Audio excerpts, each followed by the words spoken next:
You are listening to the So Now What podcast with Lana Manikowski, episode number 174. So now what? These three words raced through my mind time and time again during my journey through fertility treatments. I tried desperately to have a child, but never was able. I yearned for a community to join that could understand my struggles. I couldn't find one, so I created one with the So Now What podcast. I love that you found us. What is up, girl? Hard to believe that we are in the back half of 2025. July, here we are, ready to roll. What are you going to do this next 6 months? I know that so many of us get caught up in that start of the year, the goals, the words that we want to feel, the things that we want to do. And now, without judgment, is your time to say, am I doing those things? Do I want to still do those things? I think a lot of times we get caught up in this, like what we're supposed to do versus what we want to do, especially when you're trying to navigate life after infertility. So if you are looking in the mirror and thinking to yourself, gosh, by next year, I really want to be feeling this way, or I didn't know that this was going to be such a challenge for me, and I really want to do this, that, and the other. Decide today that it's okay to re-navigate and repoint the ship to where you want to go. That if you're not feeling like you're getting where you want to go on your own, that it's okay to ask for help. I think when I left my fertility journey, I had zero resources, zero offerings of help from anyone. And I thought that that meant I just had to do it alone. So I want to tell you that you being here today is a beautiful time for you to listen to this message that I'm about to share with you. Decide, is what you're doing and the way that you're spending your time how you want to be spending your time? If it's not, let's get on track together. I am so glad that you're here. And I hope that this conversation answers a question or a message that you've been needing to hear. Because I have a feeling that you probably spent many years imagining what your life was going to look like, and that you thought by now, by whatever age you are, by this month, by this year, you would have had it all figured out. If you're like most people that I know who are in the situation that we have found ourselves in, of being childless after infertility or childless not by choice, you probably pictured yourself waking up thinking that you'd hear cries from a crib or feet running down a hallway across the floor. You thought you'd be filling your weekends chasing kids and rushing them around from birthday party to soccer tournament, helping them with school projects. Maybe you believe that your calendar would be overflowing with milestones and obligations that made all the hard parts of trying to conceive and going through fertility treatments, they'd feel worth it because you had your prize. But when that didn't happen, and when all the treatments and the waiting and the hoping and the heartbreak still ended without a baby in your arms, it probably felt like the purpose of your life slipped away. And now here you are. You might find yourself getting up on a Saturday morning and the day stretches out in front of you. And instead of feeling like, oh my gosh, like this feels so free and exciting, you feel adrift. Instead of feeling grateful for time that belongs to you, maybe you feel suffocated by it. And it's so hard to explain that to people who haven't lived it, because on the surface, it sounds wonderful to have a weekend with no obligations. And it sounds like freedom to have evenings that don't revolve around homework or bath time or bedtime routines.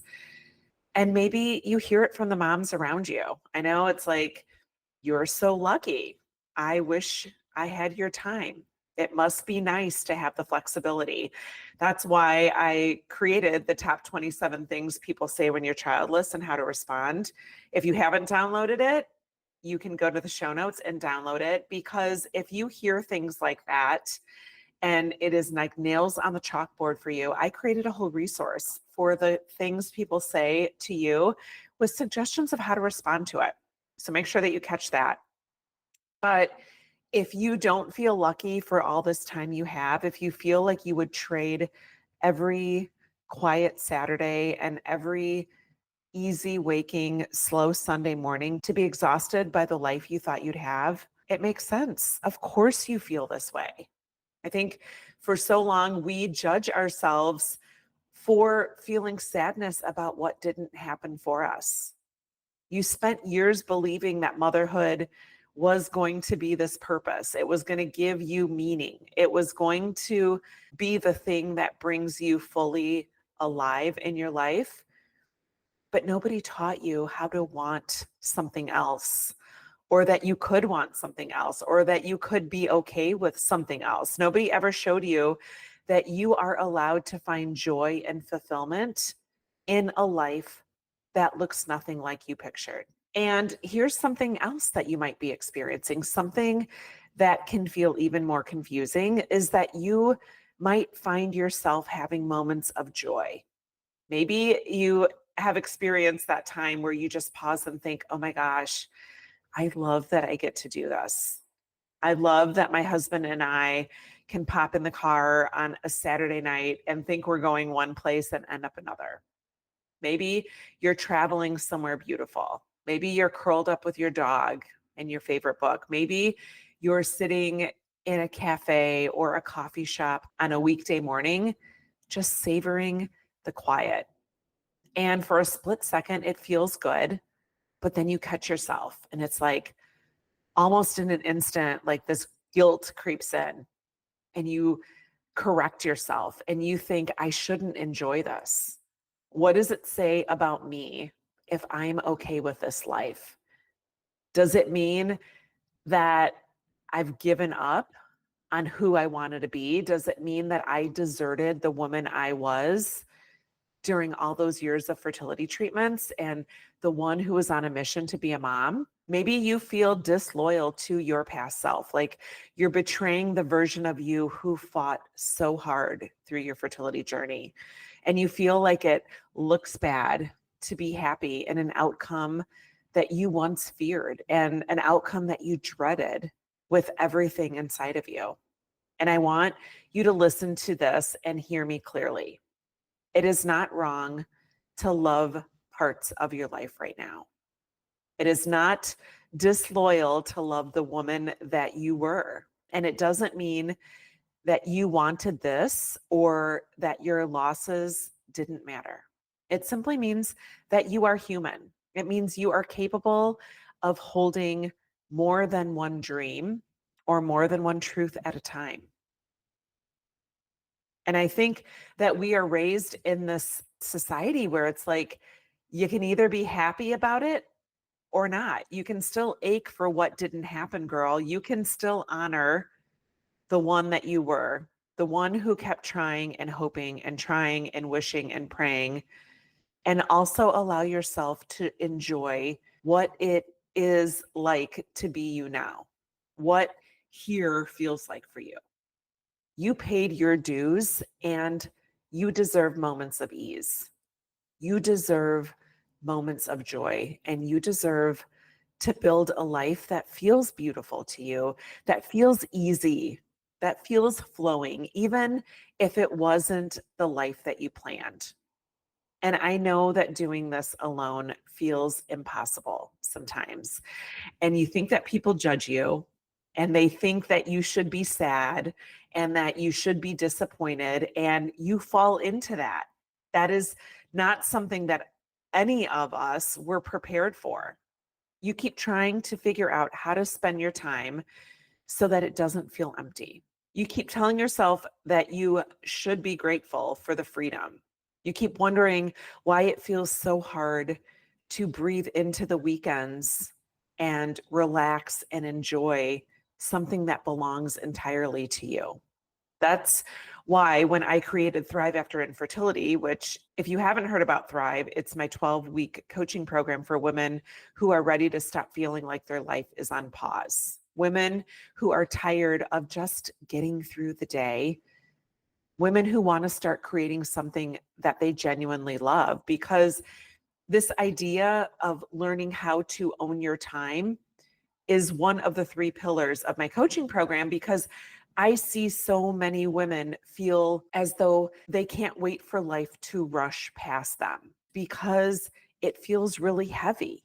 You don't know how to enjoy something that looks so different than what you thought it was going to be like. I have 3 pillars in the program, one of which I call owning your time, because it feels suffocating to watch the next 40 or 50 years stretch out in front of you and feeling like it's this endless blank canvas that you never wished for and you never asked for. I know what it's like to have so much time you would have filled with play dates, college tours, birthday parties, family trips, spring break plans, blah, blah, blah, blah, blah, all this stuff that you thought you were going to have. And your brain tells you that every time you start to enjoy freedom, you should feel guilty for it. But somehow being okay means that you've stopped caring about what you can't have or what you lost. And girl, that is simply not true. Part of what I do in Thrive is help women let go of this story, not act like you never wanted to be a mom, not act like, oh my gosh, like this is the life that I was like destined for, but to acknowledge the ache without making it feel like you can't feel joy. How to reconnect with your time in a way that feels expansive and not empty.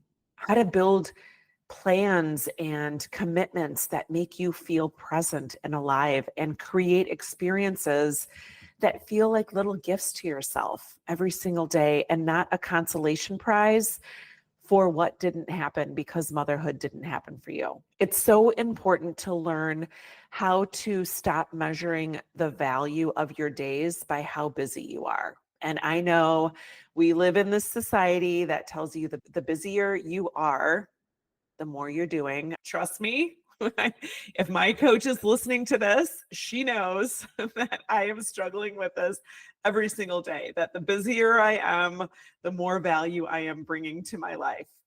But what if it didn't matter?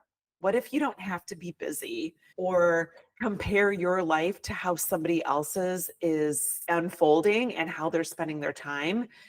But what if you can decide that you are ready to shape something for yourself rather than something that shapes you? We have lived in this box of what women are supposed to be doing and how our lives are supposed to unfold and what we're supposed to be doing to be meaningful and valuable in society.